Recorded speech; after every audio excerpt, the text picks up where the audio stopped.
I've been a pretty big fan of the Doom reboot trilogy since the first game, Doom 2016, released in, well, 2016, and I've always been fascinated by the lore and world building featured in the 3 games that we've gotten so far.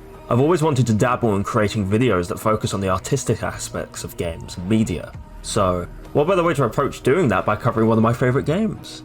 I'd really appreciate it if you all left any feedback you have, no matter how harsh it may be, in the comments below. I don't know if I'll get around to doing more videos like this, but I'd love to cover more topics from the Doom games, as well as Call of Duty Zombies and any other franchises you may be interested in seeing covered. Doom the Dark Ages released a few months ago, and with it came a ton of information to cover, especially regarding today's topic. So, with that being said, let's begin, shall we?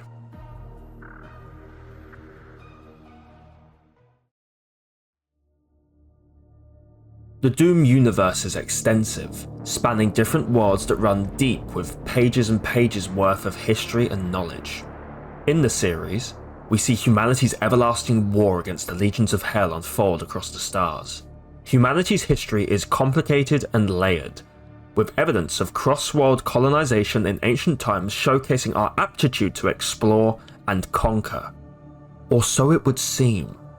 Humanity's conquest of the stars doesn't actually begin with the people of Earth, but with a sister race to humanity, the Sentinel people.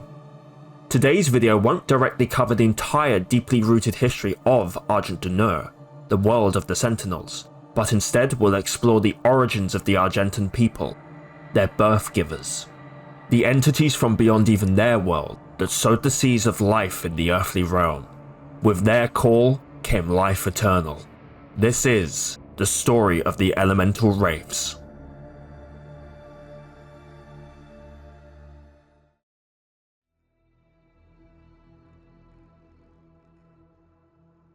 Our story begins within the confines of a recent addition to the Doom universe, the Cosmic Realm, a vile and corrupted world.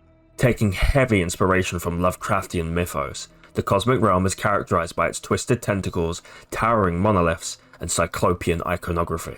Currently, this world serves as the earliest point in the history of the elemental Wraiths. During the events of Doom the Dark Ages, the player travels to the Cosmic Realm for the first time, in search of Commander Fearer and the Creed Maker, who had been abducted into the realm by a mass of writhing, gigantic green tentacles after a fierce battle against the forces of Hell.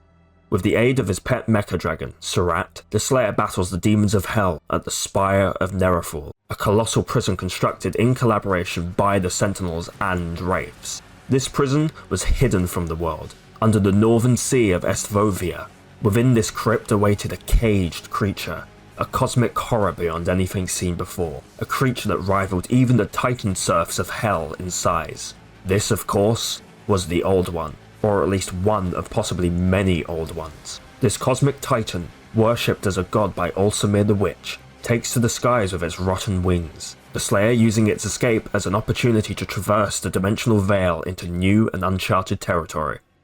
After entering the Cosmic Realm, the Slayer arrives in the ancient city of Ryul, where he battles with the Cosmic Realm's twisted forces. Many of these combatants that the Slayer battles across the blackened tides of the cosmic oceans and wretched marshes of Carfor include horrors created in collaboration with Hell in an unholy pact.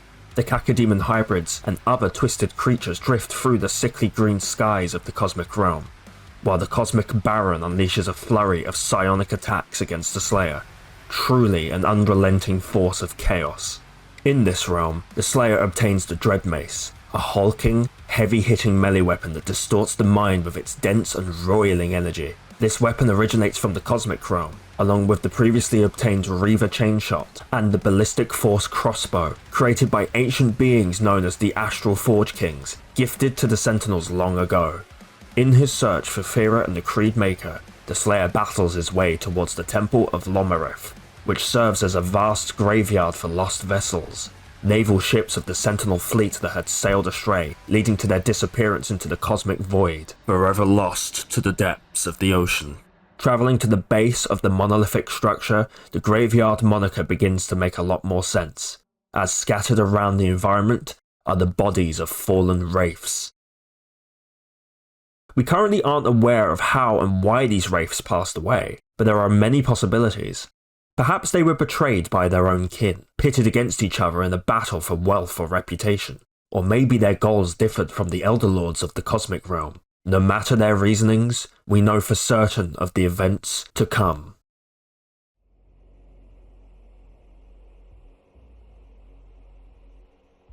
The history of the Wraiths continues into worlds beyond the Cosmic Realm. The Ligra Soltagenta Book of Kings chronicles the earliest days of Sentinel history, where the shards of cosmic proportions skewered the planet of Argent D'Nur, a mass of rock and metal that was once believed to just be that, cast unto the planet from the heavens. Quote, "The cosmic spear cleft a hole through our mortal lands, pole to pole, from the cold wastes of the umbral plains to the fetid swamps of Ironfang. The womb of the world opened, and the elemental wraiths, the firstborn, spilled forth. They took to the skies, fierce in their emancipation.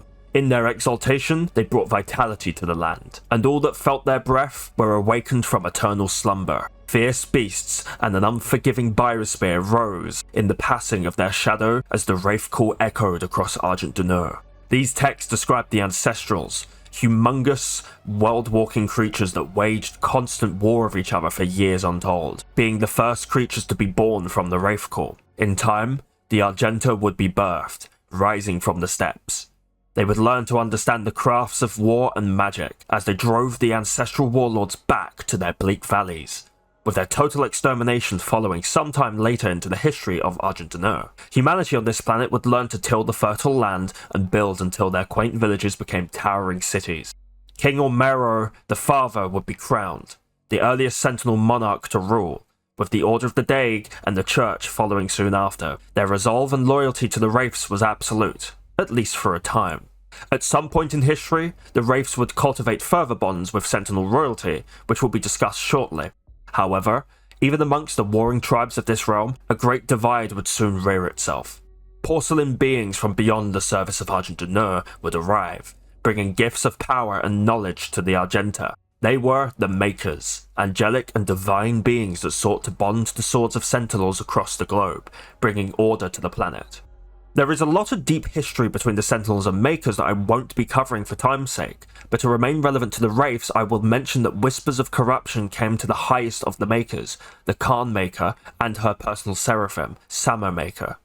These seeds of doubt would lead to the Outsider, who had arrived previously on Argent D'Nur, travelling down the path to becoming the Doomslayer.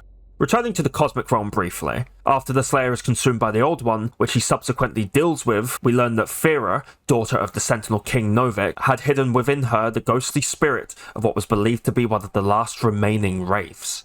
The primary antagonists of the Dark Ages, Demon Prince Azrak of Hell and Ulsamir the Witch of the Cosmic Realm, orchestrate a daring plan in their unholy bond to capture Fira, steal the power of the Wraiths using the previously attained Heart of Argent artifact, which would be used as a vessel to store the energy of the Wraiths, and inherit its power, allowing Azrak to rule over Hell with an iron fist, undisputed.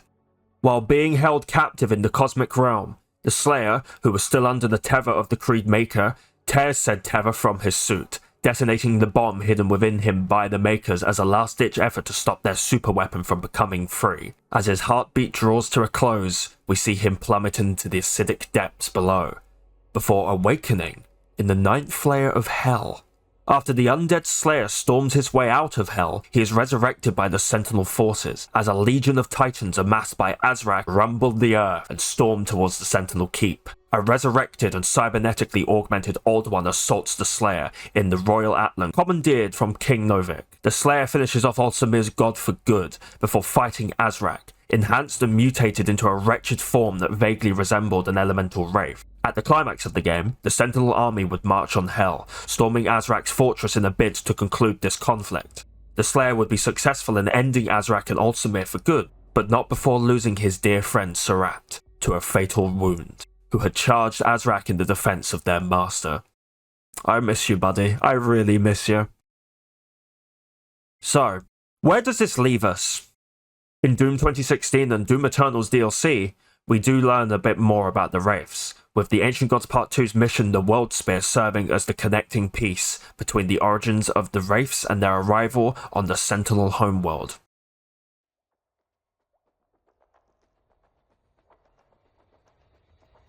Long after the betrayal of Commander Valen and the conclusion of the Sentinel Civil War, we see the outcome of Sentinel society post-King Novik's reign. Argent D'Nur had fallen to corruption within, the Order of the Daig now priests of hell, supportive of the Khan Maker's plan to invade Earth, doing so to satiate the Maker race's unending thirst for Argent energy, their lifeblood. In Doom 2016, we see the supposed fate of the Wraiths during the Fourth Age, as Hell Priest D. Grav had promised Commander Valen that his fallen son, Marok, first introduced in Doom the Dark Ages base game campaign, would be reborn in exchange of his cooperation with Hell. In an act of desperation, Valen relented, first giving Grav the Sepulchre of Elements, the keys that would allow Hell to access an almost unending supply of slumbering wraiths, which can be seen strung to sacrificial altars in the final mission of Doom 2016, aptly named Argent D'Nur. The Slayer, using the Crucible, frees the subjugated Wraiths, which Hell was using to power the Well, a corrupted and transported area of Argent D'Nur that was used as an unlimited energy basin, these ruins having been dragged into the depths of the underworld. Valen would exile himself from the public eye after his second act, the scattering of his own forces throughout Hell. The story of Valen's betrayal and the fate of his son will likely be something I cover in another video at some point, but I'd like to answer one final question relating to the Wraiths. The Sepulchre of Elements was used to unlock a supposed vault of slumbering wraiths. Now, where exactly was this vault?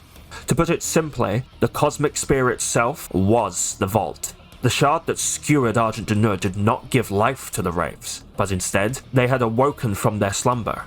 They had travelled for an unspecified amount of time in their exodus from the Cosmic Realm, with the planet of Argent D'Nur becoming their newfound home. Whether this was down to happenstance, or if their goal was to land on Argent D'Nur, we may never know.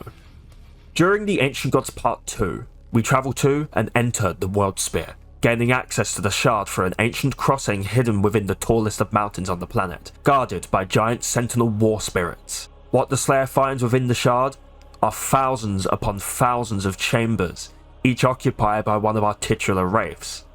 The environment of the spear's interior is very alien, the vegetation here unlike anything seen in the Doom franchise up until that point.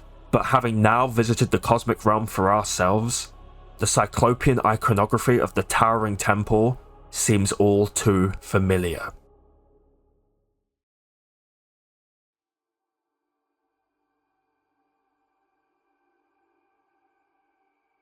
The elemental wraiths of Doom are a topic I've wanted to cover for a long while now.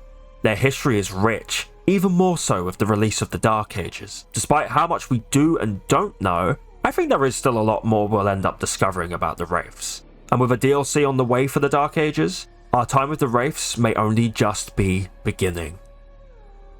Thanks for watching. Drop a like if you enjoyed the video, but only if you actually enjoyed it. And subscribe to keep up with my videos. Here's an extra little tidbit.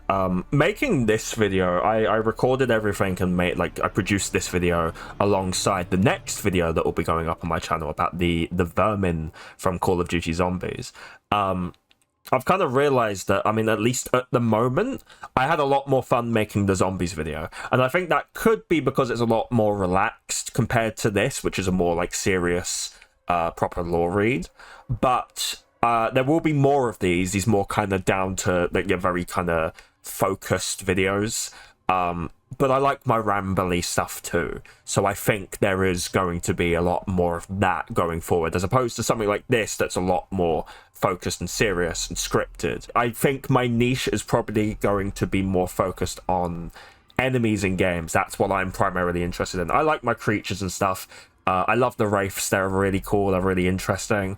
I have some other plans for some videos. I was going to cover Urdak and just the Makers in general. I wanted to cover Jakad and the history of Hell just in general, but that one's there's gonna be a lot to that one. And this video really kind of goes into the Cosmic Realm as well, or at least what we know about it. We'll definitely learn more in the Dark Ages DLC. I might do something that kind of recovers the Cosmic Realm, or just touches up on that talks about the Cosmic Realm a bit more once that DLC's out, or whatever. We'll have to wait and see. Thank you for watching. This is the first one of these videos. Please leave any criticisms you have in the comments. I really want to know how I can improve. I think I'm a lot more proud with the video after this one as opposed to this one. It's not really a good thought process to have, but I had a lot of fun making that one, and this one kind of got me towards making that one. But no, I am thankful that I did start making this video as well. I think it's turned out pretty well. I think it turned out pretty good. If you like this video, go watch the next one that's going to come out soon. I think you'll enjoy that one. You might even enjoy it more, to be honest. Anyways, thanks for watching, and I'll see you later.